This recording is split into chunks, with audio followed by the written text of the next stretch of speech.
പെരിന്തൽമണ്ണ നഗരസഭയിൽ പുതിയ ഭരണസമിതിയുടെ ആദ്യ കൗൺസിൽ യോഗം ചേർന്നു. അജണ്ടകളുടെ ചർച്ച പൂർത്തിയാക്കുന്നതിന് തൊട്ടുമുമ്പ് ഭരണ പ്രതിപക്ഷാംഗങ്ങൾ തമ്മിൽ ബഹളമുണ്ടായി.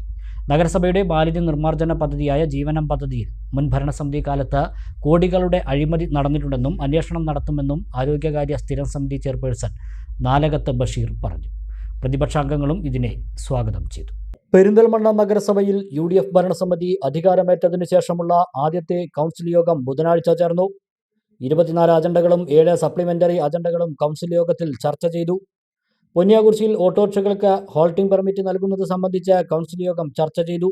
ഇക്കാര്യം ട്രാഫിക് റെഗുലേറ്ററി അതോറിറ്റിയുടെ കൂടി തീരുമാനത്തിന് വിടും. നഗരസഭാ ചെയർപേഴ്സൺ പച്ചേരി സുരയ്യയുടെ അധ്യക്ഷതയിലാണ് യോഗം ചേർന്നത്. Vice chairperson MB Fazal Muhammad, സ്ഥിരസമിതി അധ്യക്ഷരായ നാലകത്ത് ബഷീർ, പച്ചേരി ഹുസൈന, കൗൺസിലർമാരായ നെച്ചിയിൽ മൻസൂർ, വി രാഹുൽ, സുബൈർ പച്ചേരി, K ഫാസിൽ തുടങ്ങിയവർ സംസാരിച്ചു. മാലിന്യ സംസ്കരണവുമായി ബന്ധപ്പെട്ടും കൗൺസിൽ യോഗത്തിൽ ചർച്ചയുണ്ടായി.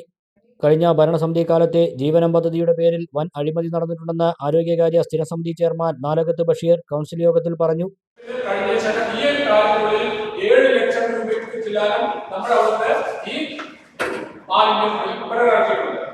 പക്ഷേ അതിന് മുമ്പുള്ള മാസം നോക്കുമ്പോൾ ഒരു കുപ്പിയില്ല. ആ പണം എവിടെ പോയി? അത് പരിശോധിക്കണം. അത് ഹെൽത്ത് പരിശോധിക്കുന്നുണ്ട്. ഹെൽത്ത് സെന്റർ പരിശോധിച്ചത് അത് വിജിലൻസ് ആണെങ്കിൽ വിജിലൻസ്, ക്രൈം ബ്രാഞ്ച് ആണെങ്കിൽ ക്രൈം ബ്രാഞ്ച്.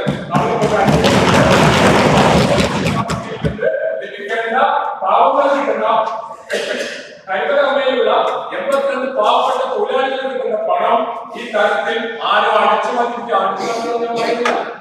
അപ്പൊ ആ കാര്യത്തിൽ അതിനുവേണ്ടി ഒരു ഫോക്കസ് തന്നെയുണ്ട്.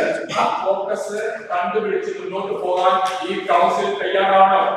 കഴിഞ്ഞ ഭരണസമിതിയുടെ കാലത്ത് ജീവനം ശുചിത്വ മിഷൻ കോർഡിനേറ്ററായി പ്രവർത്തിച്ച മുൻ കൗൺസിലറുടെ കാലത്താണ് കൊടിയ അഴിമതി നടത്തിയിരിക്കുന്നതെന്നും നഗരസഭയ്ക്ക് കോടിക്കണക്കിന് രൂപ നഷ്ടമുണ്ടാക്കിയെന്നും നാലകത്ത് ബഷീർ ആരോപിച്ചു.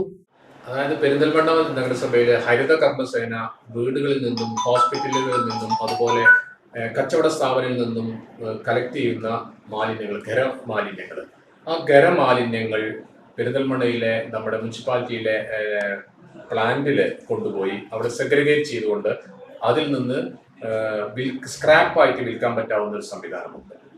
ആ സ്ക്രാപ്പായിട്ട് വിൽക്കുന്നത് ഈ കൗൺസില് വരുന്നതിന് 2 മാസം മുമ്പേ ഉദ്യോഗസ്ഥന്മാർ നേരിട്ട് നടത്തിയപ്പോൾ അത് 7 ലക്ഷത്തിൻ്റെ മുകളിൽ നമുക്കത് വരുമാനം കിട്ടി.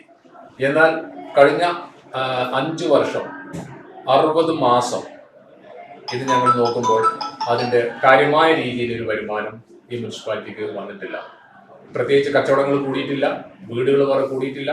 ഈ തരത്തിൽ 5 മുതൽ 7 ലക്ഷത്തിനടുത്ത് എങ്ങനെ വന്നാലും ഒരു മാസം ഈ സ്ക്രാപ്പ് സെയിലിൽ നിന്ന് ഈ പെരിന്തൽമണ്ണ മുനിസിപ്പാലിറ്റിയിലെ ഹരിത കർമ്മസേനയുടെ ഖജനാവിൽ എത്തേണ്ടതാണ്. പക്ഷെ അത് ഇതുവരെ എത്തിയിട്ടില്ല. 3 അക്കൗണ്ടുകൾ ഉണ്ടായിരുന്നു ഹരിത കർമ്മസേനയ്ക്ക്.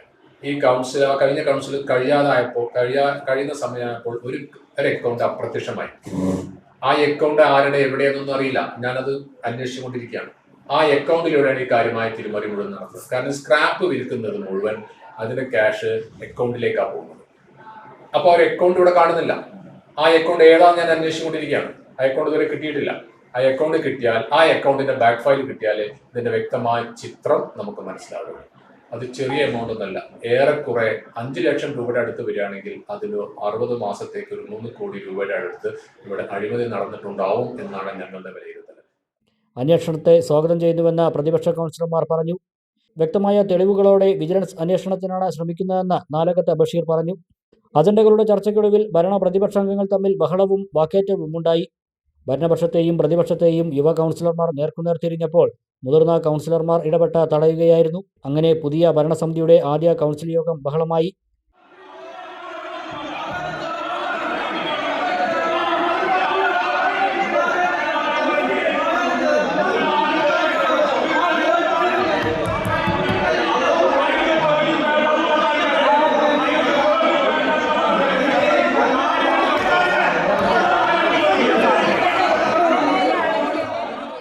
ഏഴാം തീയതി കൗൺസിൽ തീരുമാനിച്ച് കൗൺസിൽ നോട്ടീസ് കിട്ടിയതാണ്. ഞങ്ങൾക്ക് അജണ്ട കിട്ടിയില്ല. ഇന്ന് വരുമ്പോഴാണോ മുമ്പ് സപ്ലിമെൻ്റ് അജണ്ട ഉണ്ടെന്ന് അറിയുന്നത്. ഇന്നത് ഇന്നലെ ആയിട്ടുണ്ടെങ്കിൽ ഇന്നലെ വെറും ഗ്രൂപ്പിലെങ്കിലും ഇട്ട് തന്നാൽ ഞങ്ങൾക്കത് പഠിക്കാൻ അവസരമുണ്ട്. നാട്ടുകാരുടെ വിഷയത്തിൽ ഞങ്ങളിവിടെ വരുന്നത് അതിൽ സംസാരിക്കാൻ എങ്ങനെ, അതിൽ കൃത്യമായിട്ട് ഇത് പഠിച്ചാൽ ഇതിനെക്കുറിച്ച് സംസാരിക്കാൻ പറ്റുള്ളൂ. ഇപ്പോൾ ജനുവിന് ഒരു കേസ് ഓരോ നടപ്പിലാക്കാതെ ഇരിക്കാൻ വേണ്ടി മാത്രമാണ് ജെനുവിൻ കേസാണ് ഗ്രൗണ്ട് അനുവദിക്കൽ.